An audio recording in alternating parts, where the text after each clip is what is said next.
Good evening, everybody. I'd like to welcome you all to my lecture on mental and physical wellness. This is the fourth of my Gresham College lecture series on business skills for the 21st century, which is on business skills which are important but often not taught in business school. So the first three lectures were on time management, finding purpose in your career, and public speaking, and the transcripts are available on the website, as are the prior lectures. So why am I talking about mental and physical wellness? You might think this is an odd topic for a professor of finance to speak about. Well, those of you who came to my first lecture will have seen this framework on time management by Stephen Covey in his book, 7 Habits of Highly Effective People. And my point was to focus on items that are important, even if they are not urgent. And two of those are exercise and rest, which is the mental and physical wellness part of this talk. But you might think, well, even if these are important topics, why would you want to listen to me about these, right? I'm not an exercise scientist, I'm not a personal trainer, I'm not a mental health practitioner, and I have to admit, my knowledge on some of these things is much lower than a professional. So what I did over the summer is to read up a lot on the science behind exercise and mental well-being. But I have to recognise that that still doesn't make me an expert. Just by reading a few books, I'm not going to claim to be an expert. But why I hope to be able to give you some novel angles is based on 3 reasons. So the first is I've experienced the challenges of incorporating mental and physical well-being in a busy working schedule. For example, when I was a junior investment banker at Morgan Stanley and there was a lot of pressure to work the whole time, I was able to still do things such as run the London Marathon or row the head of the river. So the challenges of putting them into practice, I hope to share with you. The second is I have actually no genetic ability for exercise. So I have beta thalassemia trait, which means I have a lower blood cell count, which is something which will genetically predispose me against long-distance running. I also have flat feet, which was also not something good for running marathons. And we often think that you're either born an athlete or not. But as I hopefully convinced some of you who came to my public speaking lecture last time, you're not born a public speaker, you can develop it. And similarly, me, despite not having any natural genetic athletic ability, this is now a big part of my life. And then third, in terms of my academic work, some of this is on behavioural economics. In fact, my third and final public lecture series next year will be on the psychology of finance and investing. And I'm going to be using some of the insights for behavioural economics in order to think about how to put this into practice. Now, how am I going to start? I'm going to first start by talking about the benefits of exercise before talking about how to put them into practice. And you might think, well, why am I having this as a starting point? Well, we all know that exercise is good. Shouldn't I move immediately on into the techniques to put it into practice, to use the Nike strategy of just do it? But the reason why I think it's useful to spend 15 minutes or so on the importance of exercise is that I want to convince you that it's even more important than one might think. So there's lots of things in life that are important. That's why we're all so busy people. With an extra hour, we could learn another language, we could try to upskill and learn about fintech, we can spend that extra hour in the office, we could spend that extra hour with family and friends. Those are all good uses of the extra hour. So what I want to start by emphasizing is why exercise might be even more important than you previously thought. And so that extra hour, or maybe even that extra 15 minutes, might be spent productively exercising while there might be many other things you could have done with that time.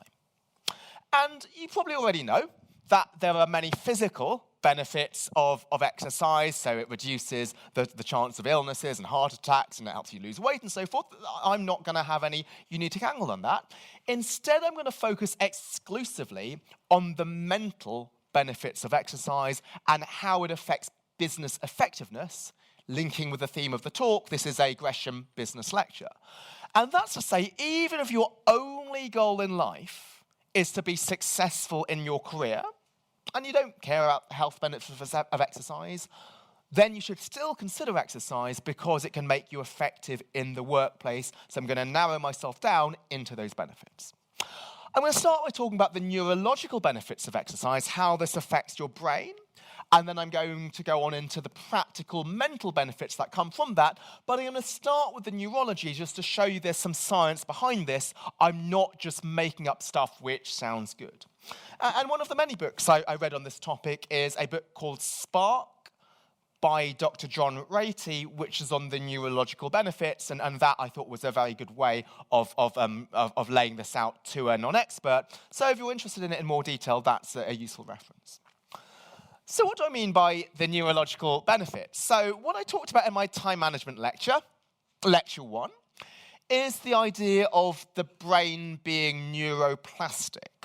That's the idea that your brain isn't fully formed when you're adult, and then it just stays there, and then it just atrophies in old age. Even as an adult, we can still keep shaping the brain.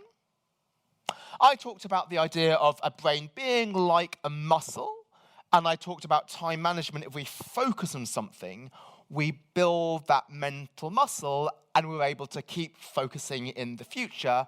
And that's why I talked about the importance of not being distracted by social media or by phones and so forth. But that muscle analogy is imperfect for the following reason. With a muscle, the only way to exercise that muscle is to do an exercise targeted on that muscle. For example, to strengthen your biceps, the only thing you can do is bicep curls. Right, doing squats is not going to help you strengthen your biceps. Whereas with the brain, what's interesting is that the way that you can improve your brain capacity is not just by doing mental exercises, such as focusing for long periods without digital distractions, it's also through doing exercise. And this is where some of the really exciting research is. So I'll go through these relatively quickly because hopefully you'll get the picture, but I have a lot of links here because that's to show that it's backed by science. It is when you're exercising, you're increasing blood flow through the brain. That sounds good, but why is that good? Well, that carries oxygen, which converts glucose to adenosine triphosphate, or ATP, and that helps the cells grow and gives you energy. And what the book Spark talks about is when you're exercising, it sprinkles brain-derived neurotrophic factor over the brain. You might think, well, what is BDNF? That's something he calls like the miracle grow for the brain. What it leads to is neurogenesis, the formation of new brain cells. And not only are more cells formed, but there's myelination, so there's thicker myelin sheaths which cause them to connect more strongly and fire better with each other. And this is particularly the case in the hippocampus, which is the part of the brain which is responsible for memory and learning. So when you're exercising, not only you're improving yourself physically, but also mentally as well. And interestingly, this is not just in children and adults, but also the elderly. And so it's not that only when we're young is the brain neuroplastic. This is something that has an effect throughout a person's life cycle. So one of many studies that I could have quoted is one which looked at sedentary old people, and they had one group hit the gym for 1 hour a week, 3 times a week. Now, if you looked at that and just showed that there was an improvement, we don't know whether it's correlation or causation. It could be just doing any activity leads to an improvement in the brain. So they compare this to a control group who also took that time away and instead did stretching, which has good benefits, but these benefits were not as strong as hitting the gym. Not only did the first group experience an increase in VO2 max, which is the body's ability to carry oxygen, but actually an increase in brain volume as well, so there were mental benefits of this. Okay. Now, another benefit is that it stresses the body. You might think, well, that's strange, right? Don't we think of stress being a negative thing?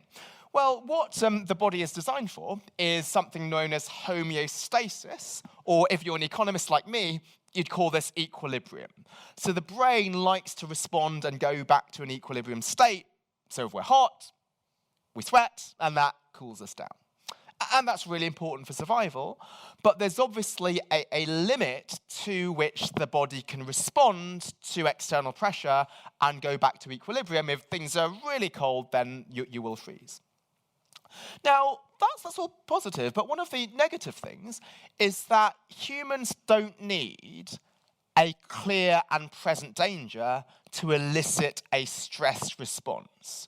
So, for example, just looking to the future and seeing, oh, I've got this exam coming up or this difficult meeting coming up, that is something that causes a stress response. So a lot of stress is caused by anxiety about the future. And so what exercise teaches you is because exercise stresses the body, it leads to an elevated heart rate and faster breathing and so forth. If indeed the body is subject to these stresses, but actually responds to them and finds that these are not actually negative, then indeed when we have these stressful situations, then they don't actually trigger a panic attack. People are associating mild challenges and sort of an elevated heart rate with things such as challenge and growth. And again, this is not just something that sounds good, but people have looked at some evidence to try to back it up. So there was one group of students which ran at 60 to 90% of their maximum heart rate for 20 minutes, 6 times a week for 2 weeks. Others just walked, and the first group was less sensitive to anxiety. Again, the idea being they were more used to mild stresses to the body.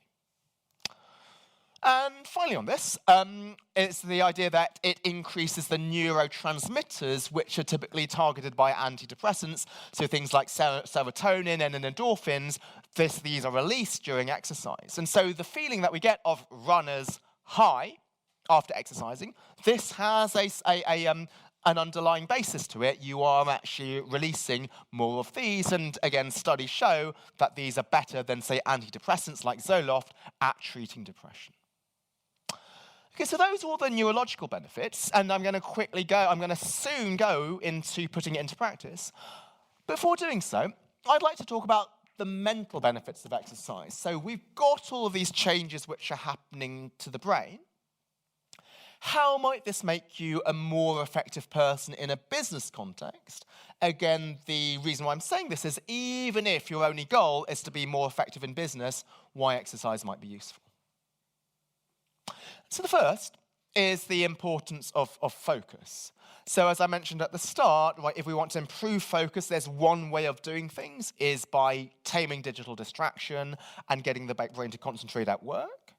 But also, what are we doing when we're doing any exercise of any reasonable period? We are focusing on one thing.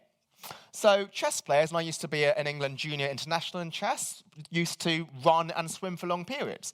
You might think, why do we do that? Like, chess is not a physically demanding sport, but it's a mentally demanding sport. You need to focus on this for a couple of hours. And so without that exercise and without that focus, then people can get easily distracted. Now, probably very few people here are chess players, but many people in this room, well, will have jobs where you need to focus on long periods of time. And the same focus that you develop when running and tempted to rest but you're not, or maybe going through some sets in weight training and you're tempted to give up and take things easy but you don't. That all builds focus, and that helps you to get through a difficult problem at work, or to spend an hour on a presentation when you might think, well, let me just check my email within 10 minutes. Okay? And again, there's a study on that. Exercise helped executive control, which is children ignoring distractions. Now, I'm going to talk about 3 closely related things in terms of the effect on empowerment and what I call the growth mindset, which is going to be lecture 6 here. Which is exercise is something that, because it leads to improvement, then this gives you the idea of empowerment, or what some people call self-efficacy, that you can improve situations in work and skills at work. For example, if through exercise you can see yourself running faster, or running for longer distances, or lifting heavier, this teaches the growth mindset, the idea that we may not have gifts naturally, genetically, but we can develop them through hard work. And then that empowers people to think, well, maybe I'm not a natural public speaker, but maybe that's something that I can develop. I'm not a networker, but I can develop that. I'm not a salesperson, but I can develop these sales skills. And again here, there's evidence on this, is that after a 2-month exercise program, subjects smoked less, drank less, ate more healthily, and curbed impulse spending. Because before you might think, I just happen to be a smoker or an alcoholic and so on, but through seeing the developments in exercise, they were able to take control of those situations and lead to these positive outcomes. And you might think, well, why is exercise unique at this? Because there's many things that you can invest your time in and develop. Right, in the last lecture, I talked about the importance of public speaking. And I talked about how you can develop that later. And if you become a better public speaker, doesn't that then empower you to think that I can become a better negotiator? Well, what exercise has is the combination of long-term benefits, but also short-term milestones, what economists call leading indicators. So the long-term benefits of exercise in terms of the less likelihood of illnesses in the future, they will happen in many years. But in the short term, you can see yourself lifting more heavily, faster running times, or longer running distances. So even in the short term, there is a tangible payoff, and you can see the improvement, even though the benefits in terms of not getting diabetes, that might not manifest for 10 or 20 years' time. If you contrast that with public speaking, right, there are long-term benefits of that, you will improve, but also, as I stressed at the start of last lecture, the development in terms of public speaking comes in fits and starts, right? You don't progress gradually. You might plateau for a long time, and then suddenly you make a step change, and then you plateau. That's not the true with exercise, right? Nobody goes from lifting 10 kilos to lifting 30 kilos. You'll go from 10 to 12.5 to 15 and 17.5. And so what's useful is that while there are the same long-term benefits that you would get in public speaking, you do have those short-time milestones because the progress tends to be gradual rather than something which is in fits and starts, and that's why it can lead to a greater feeling of empowerment. And in contrast, there are other things with short-term milestones which might not have long-term benefits. So let's say, okay, I play computer games, I can hit a new high score, right? There's some short-term milestones, but that doesn't have the same long-term benefits as exercise. Maybe there's some benefits in terms of dexterity and coordination, but not as strongly. And so that's why I think is a particularly useful thing to teach you empowerment or self-efficacy. Okay, so that's one positive, is that it teaches you that you can achieve results and you can achieve personal development in the workplace. The flip side to that is ownership and personal accountability, is that if you don't achieve something, then this is your fault and you might take responsibility. So going back to business, which is the theme of the lectures, at work, you might not get something that you hoped for. You might not get a promotion. You might not get a deal, even though you pitch for it. And it's really tempting, and I do this myself, it's tempting to blame external circumstances, to say you gave a great pitch, but the client was just made a bad decision, or they made the assignment based on nepotism, they gave it to somebody that they went to university with. And it's true that in life, there are many things outside your control, and there's luck, it might be just bad luck.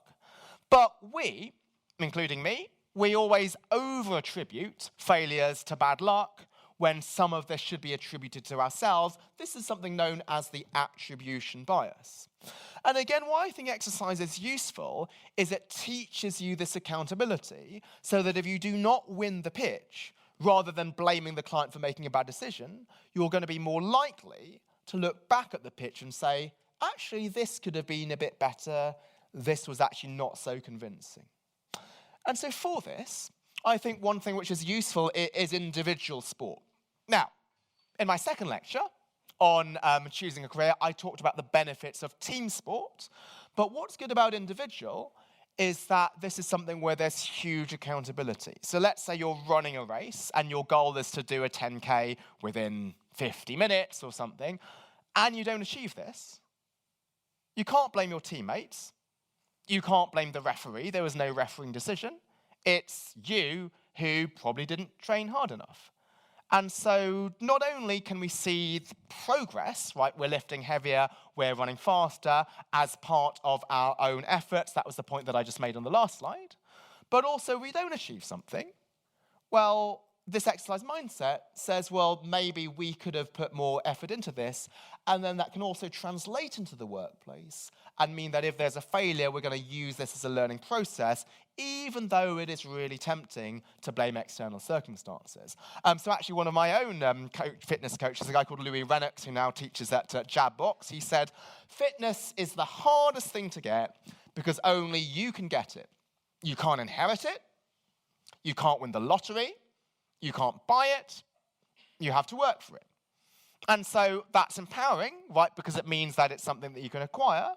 But it's also something which causes you to be accountable, because if you fail to acquire it, right, it's something that you didn't put the effort into, and that teaches you accountability with many other things.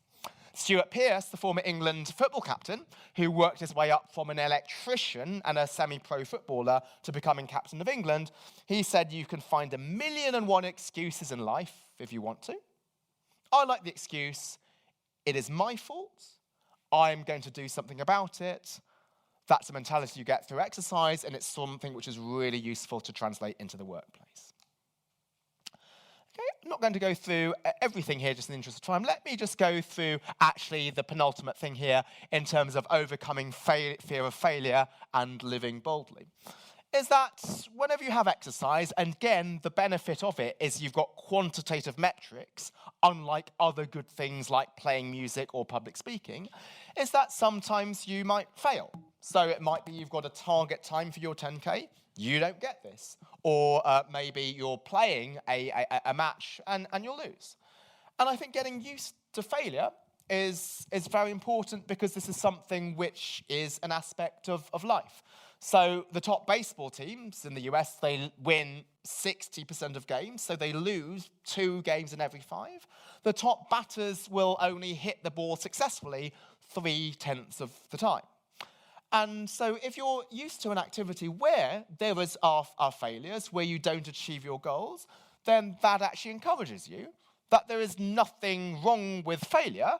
That's just part of life, and if you're not failing, you're probably setting your goals too low. And actually the way in which society evolves tends to say failure is a really bad thing. Right? If a child sort of strikes out in baseball, he or she will say, I just wasn't trying. Right? They don't want to admit that they tried and they failed, but this is something that we actually would like to be comfortable with. For example, it may be that you volunteer to give a presentation in class. Sometimes that presentation won't go well. Or maybe you'll pitch for a business, or you'll apply for a job, and then you're going to get rejected. But if we're not comfortable with failure, then maybe we're only going to pitch for the business that we think that we're going to win, or we're only going to apply for jobs that we think that we're going to get. But once we accept that failure is part of life, then this encourages us to be more ambitious. So there's a book called The Road Less Traveled by M. Scott Peck, which some of you will have heard of, where one of the most memorable lines for me is, once you realize that life is difficult, then life is no longer difficult. Right? Failure is just a consequence of setting goals that are challenging. And if you don't fail, then you're not setting yourself challenging enough goals. So let's then go now into, as promised, putting it into practice. But hopefully the goal of my first 20 minutes is to show that actually the benefits of exercise are even stronger than you might think. And then number 2 is that once we have recognized what the benefits are, then we can design a regime that capitalizes on those benefits, which is why I wanted to start with that precursor. Now, what I'm going to use is a framework that I learned from the behavioural insights team. So who are they? They are colloquially known as the nudge unit. They were set up by David Cameron to nudge and to use behavioural economics to lead to more pro-social behaviour. And you might have heard of some nudges by them or by other people in TED Talks by the likes of Dan Ariely. For example, if we want to get people to donate their organs, we change the system so it's opt-out rather than opt-in. So things like that. And so what they came up with was an acronym, which is EAST, is that if we want to encourage good behaviours, these must be easy, attractive, social, and timely. Now, timely doesn't really apply here. Timely is on a government implementing a program rather than a citizen doing it herself. So I'm going to focus on the easy, the attractive, and the social elements of this. So let's start with easy. So what's the best way in terms of getting yourself to exercise more? It's to choose something easy and convenient and make it the default. Now, that might sound obvious, right? You might think, I didn't need to come to the lecture to think about making something easy. But actually, many people think, well, what should I be doing? Should I be doing spinning or body pump or CrossFit or running? And they might look at the website and sort of compare the number of calories burned and so forth. But notice, none of that was in what I spoke about for the last 20 minutes in terms of which is going to burn more calories. If you think about the mental benefits, anything that will cause you some stress and has some progress will cause those benefits that I spoke about. So rather than overanalyzing sort of which out of all of those has the best in terms of calorie burn, what is the most convenient in terms of what's closest to your office or what's closest to work? Because of the first bullet point here is the idea of consistency and intensity. So often when we're trying to think about a new exercise regime or a new habit, we think about let's try to make it as intense as possible. I'm going to exercise every day for an hour a day for 7 days a week, or I'm going to practice my new instrument or learn a new language, again, for an hour a day for the entire, every day a week. But that's contrast with consistency, which is what is something that I'm going to be able to maintain. And so here it might be that you're going to choose something which has a slightly lower calorie burn, but because it's close to your office or close to your work, you're going to do it. Or because it's fun, you're going to do it. And that's an important part of easy. Again, when I talked about the benefits previously, I didn't do a calorie comparison. What matters is that you do something, and that gives you all the benefits that we mentioned earlier. Also, how do we make it easy? Is to add it to our schedule. So people will have things like personal trainers or group exercise classes, and there you would clearly need to put it on your schedule. And once something is in your schedule, you do it, right? We're good at sort of keeping things into our schedules, schedule things sort of get prioritized. However, not everybody can afford a personal trainer. Not everybody can afford a group class. So maybe for you, your exercise might be, I'm going to go and run outside. Or maybe I'm just going to do some stretching at home and so on. But I would say that even if it's an individual workout, you should still add it to your schedule because that makes it easy, right? That is going to block out that time in your calendar and make sure you do it, because if you don't, then something else is going to come into that time and is going to crowd that out. And it also means that it means that you don't waste time before the workout. So let's say I have programmed, let's say it's 10 a.m. in the morning, and I've put in my schedule, I'm going to go for a run at 10:30. Now, the time between 10 and 10:30, I'm probably not going to be wasting time checking social media. Why? I know that I'm going to go for the run at 10:30, so I need to finish what I'm going to get done beforehand.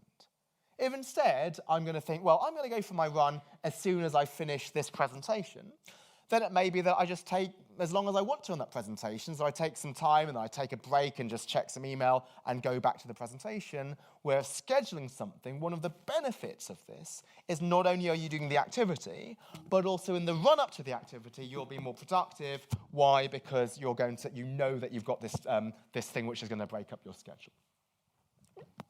Also linked to this is the idea of just small things are going to make a big difference. For example, let's say just taking the stairs at work. Once you do that once or a couple of times, you then become an autopilot. And again, this is something which has a neurological basis, is that when you're doing something for the first few times, this takes a conscious decision from the brain and is difficult. After making something a habit, it just gets imprinted in the basal ganglia of the brain, and then it happens just automatically. So again, the trick to making something easy is to make it a habit. So even if it is a small thing, if the brain is an autopilot, knowing I'm going to always take the stairs, or every Saturday morning I'm going to go to this fitness class, that is something which really does move the needle. And even if it's not the most intense thing, the fact that you're going to be consistent at something easy is going to outweigh that. Okay, so the second thing I'm going to talk about is attractive.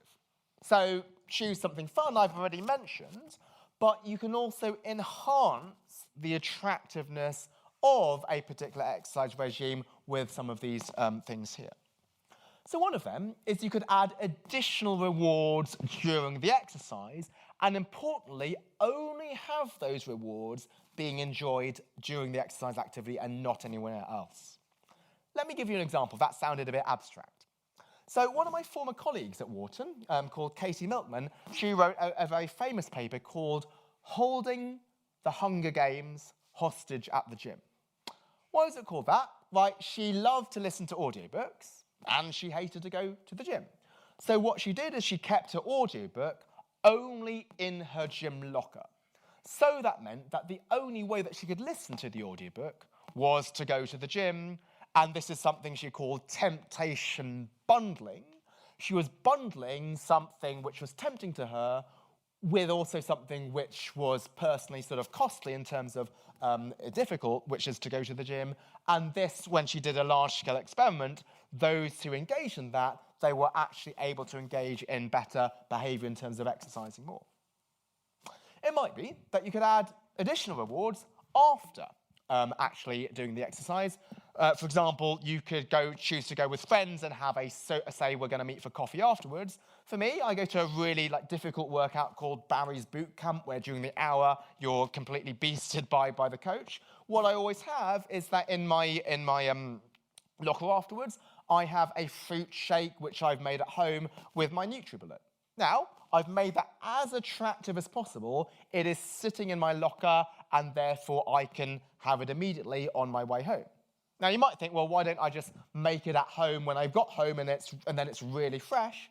But then it's no longer attractive because I need to put the effort in to making it. Whereas here I know that immediately after I finish the difficult workout, I've got this reward for me. And those rewards are also really important in terms of habit formation. Some of you will know the book, The Power of Habit, by Charles Duhigg, where he talked about, well, how did Febreze get people to clean their homes more effectively? Right? There was a great cleaning solution that they had, but even though it got rid of all of the germs, people didn't use it. But it was only when they added a scent afterwards that people started to use the cleaning solution.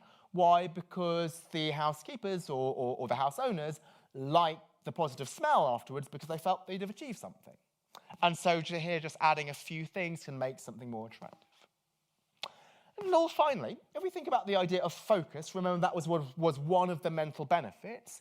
If we are indeed engaging in exercise, then we're focusing on something, and that means that then at work we are not getting distracted. Then what's key to this is to make sure that we completely focus during exercise. So you might see many people in the gym who between sets are going to be checking their emails. That makes exercise less attractive because it means it's not a break from work because you're on your email. I used to go running in Hyde Park, and then as soon as the run was over, rather than enjoying and soaking up the endorphins of the run, I would be just checking my iPhone. Why did I have my iPhone? Because I listen to music when I run. And you might think, well, why do people in the gym check their email? Because they're listening to music as well. But there's an easy solution to this, right? Just buy a portable MP3 player. So what I did is I bought for about £20 something which can only play music, and I can't check my emails on. And that's what I take to the gym, and that's what I take when I run. And that means that when I'm doing this, I know that I have an hour of me time where I'm going to be away from text messages and emails, and I think that's really powerful. That makes it even more attractive for me. I know that's some time that I have to myself. Okay, so, and let's go to the final one, which is social, is that whenever something involves other people, then you're more likely to do this, and this is part of the research from behavioural economics.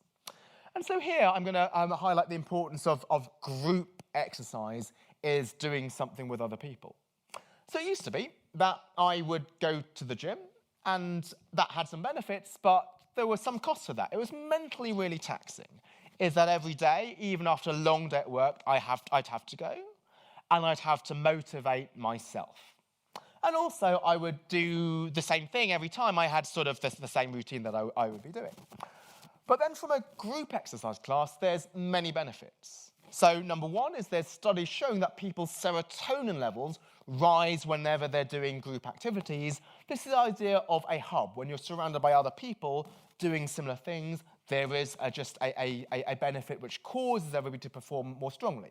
That's why on the flip side, people like to work in libraries. But if you're surrounded by other studious people, then you're more likely to focus on your work. Similarly, you could have watched this lecture at home and live stream, but you probably would not be focusing to the same degree as you are here surrounded by other people. But I think some of the other benefits of anything within a group situation is you can delegate motivation and design to an expert, and this expert here is the coach.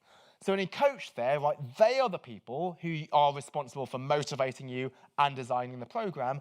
I can myself, again, have that hour of time where I'm not having to mentally motivate myself.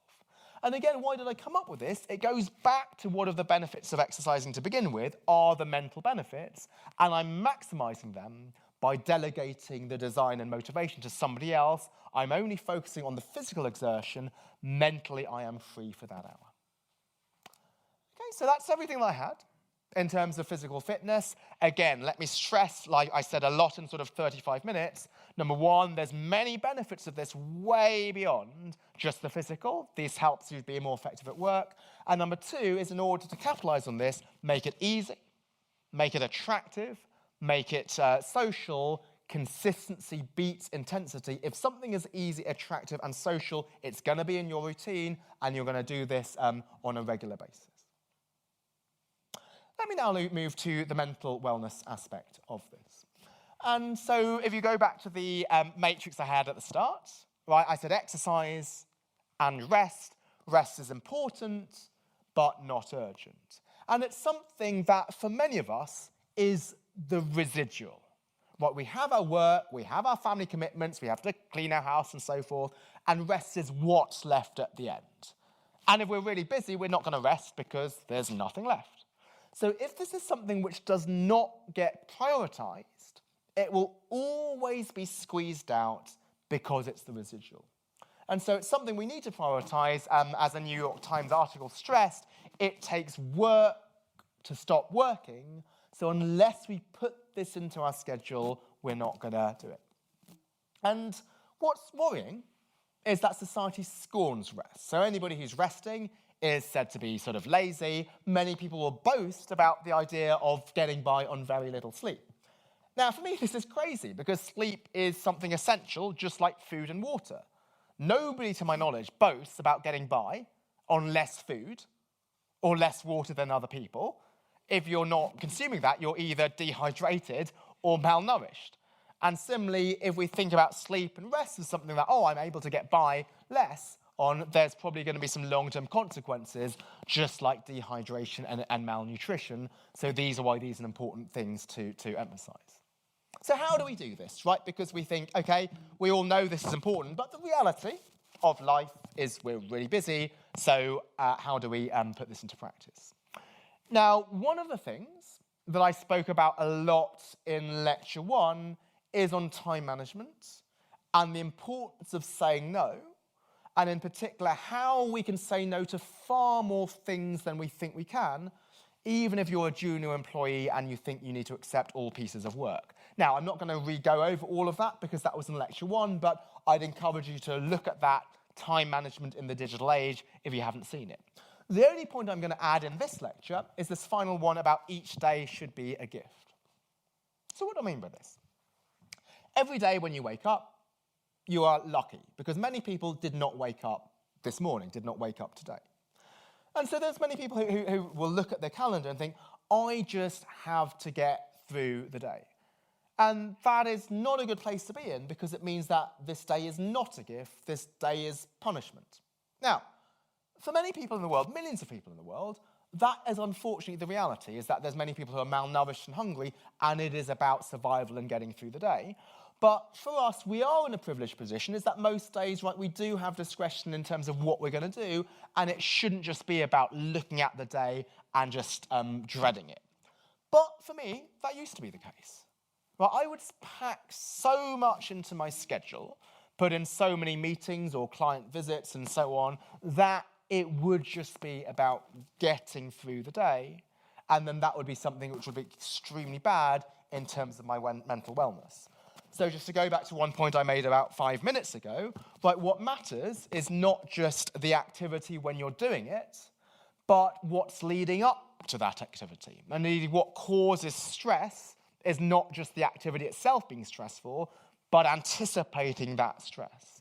And similarly, what this emphasizes here is to try to make sure that we say no to sufficient things, that we don't have a day being so packed that it's not going to be a gift, that when we wake up in the morning, we're not thankful for the day ahead of us. Okay, so what are a few other couple of important things to put this into practice is the importance of maintaining and cultivating outside interests. So again, this might seem obvious, but let me emphasize why I think it's even more important than one might have thought before.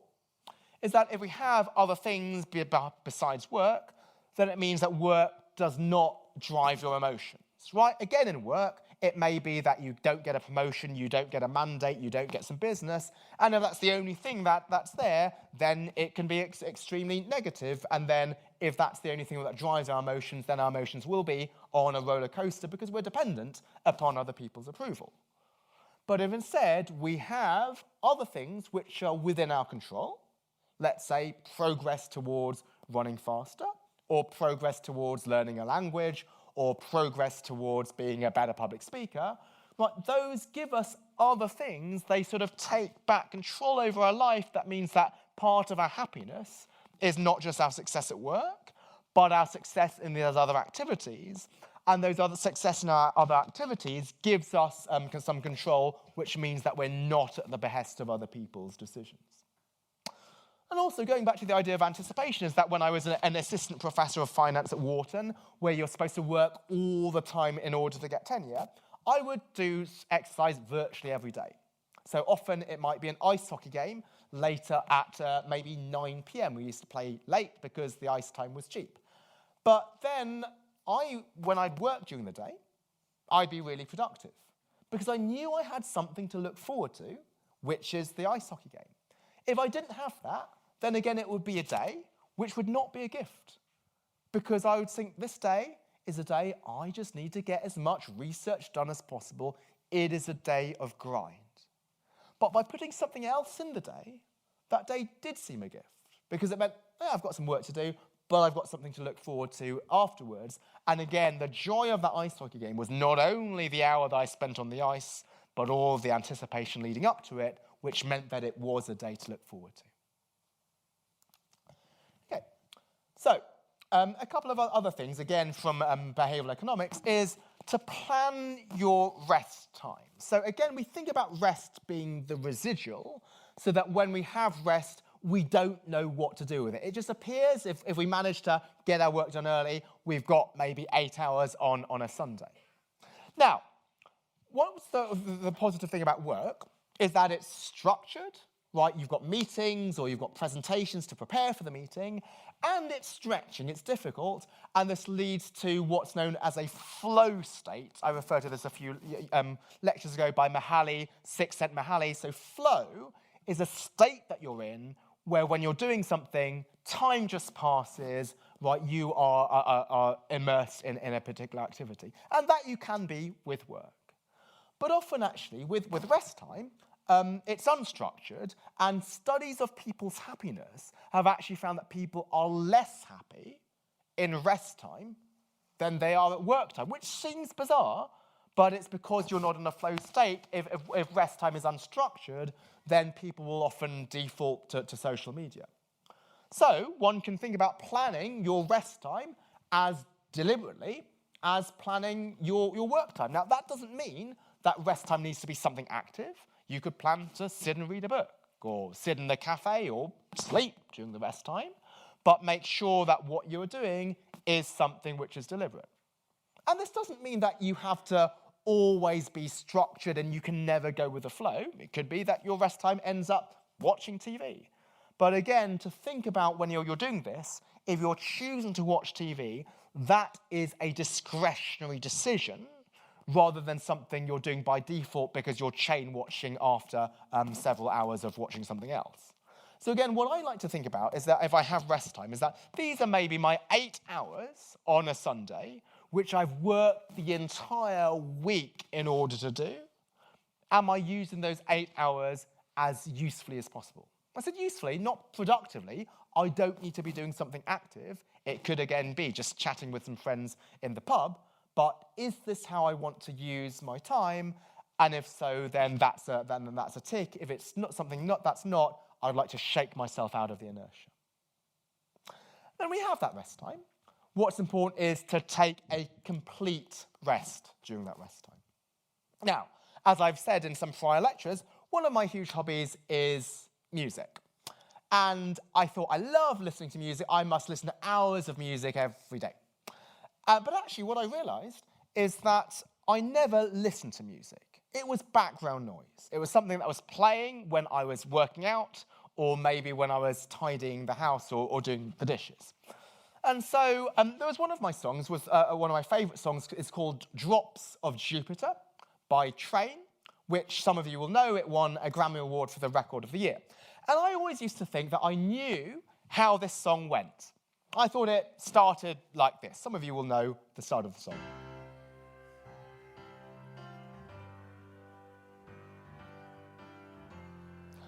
So it starts with that piano riff. And I thought I knew the song. It's my favourite song. But then the first time I actually sat and listened to that song was when the band that I played for in Philadelphia, I played keyboards, we needed to learn that song. And so this was the first time I sat down with no other distractions, not running, not doing the dishes, and listened to it. And I realised it didn't start like that. I realised that in addition to that piano piece, there's actually a high wind instrument playing at the same time. So let me play that clip again and see whether you can pick out that high wind instrument.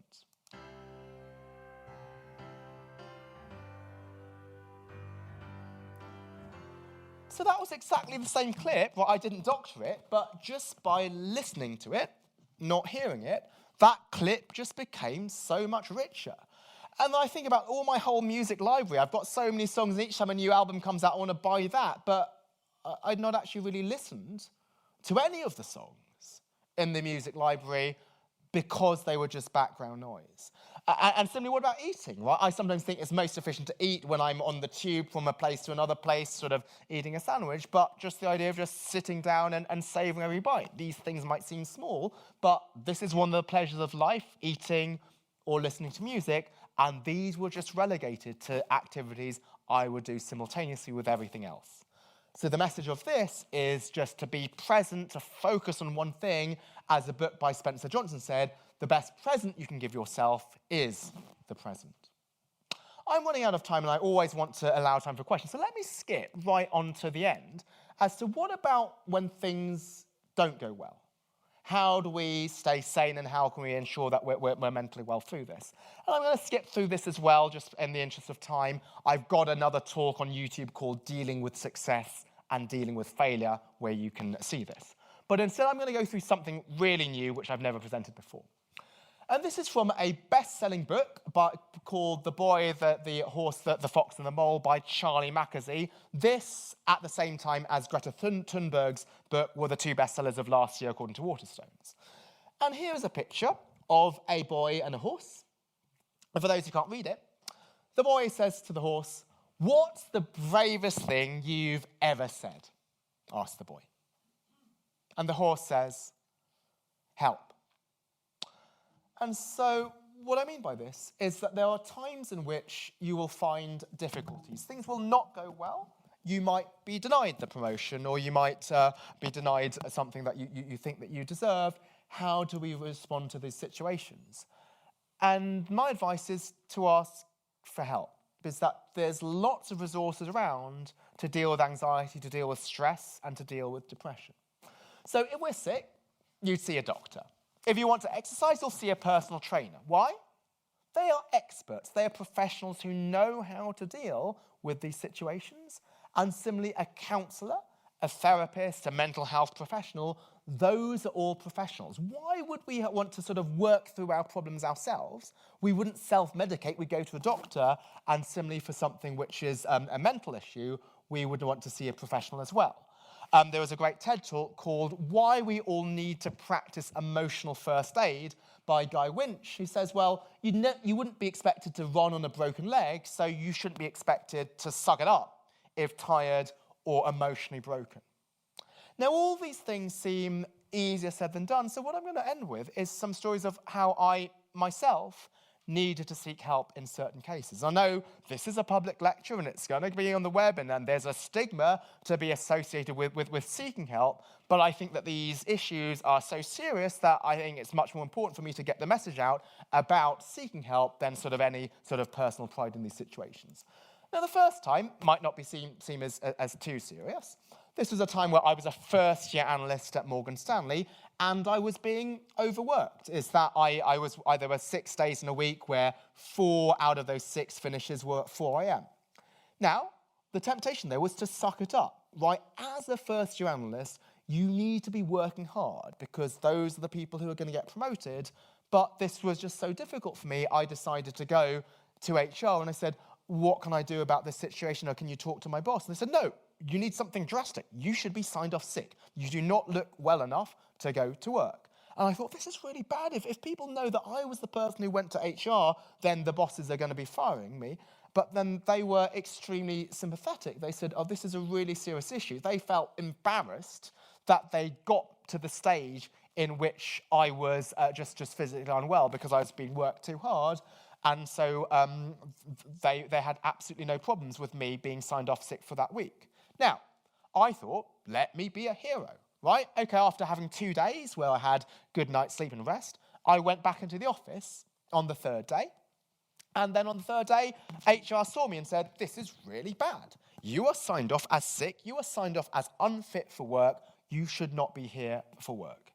So even in an investment bank with a culture of really long hours, and even on the lowest rung of the ladder, this was something which was taken really seriously. Now you might think, well, that's not being mentally ill, that's just overwork. There's no real stigma to saying you're overworked. So let me just share some things now. Is that there was a time a couple of years ago in my job where I felt discrimination and harassment. And this wasn't something where there was one big incident, but what people call a series of micro moments, small things where certain things are said, which just led to a culture of discrimination and bullying. And what I did is I went to my doctor, and then the doctor referred me to a counsellor. And I went through a series of counselling sessions in order to work through this. And I loved many aspects of the job, and this is why I didn't want to quit it. I wanted to stay, and so this is why these resources were useful resources to get me through that difficult period.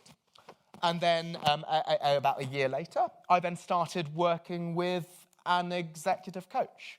I come with an executive coach or any sort of therapy, you come with presenting issues. And my 2 presenting issues were potential burnout and dealing with conflict. And again, my employer provided some paid access to an executive coach in order to work through these difficulties.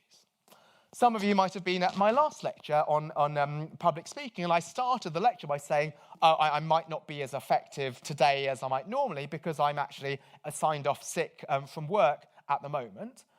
And actually I was signed off sick not through any physical issue, but through a mental health issue. So there was a situation at work which had caused me depression and anxiety. I went to the doctor, and the doctor signed me off sick. I didn't tell many people about this, but I told sort of the relevant people, this is why I'm not going to be here, so that it's all legitimate. But these are all things where if there are some certain difficult things which are happening, these are not things that we need to suffer ourselves. There are lots of resources. There are resources like executive coaches, there's counsellors, there's medical professionals that you can look to, and this is why the situation, which is still a difficult situation, is one that I'm able to get through, and that's why I'm able to stand up here and give a talk where probably none of you knew that I was going through some difficult situations at the moment, because these great resources were able to help me through this. Okay, so that's all that I have here. Sorry I wasn't able to get through every slide, but I really wanted to allow time for questions, so please feel free to ask about anything that I said, or were there any aspects that you hope that I speak about today which I didn't address? Please feel free to ask them. Thank you very much for the attention.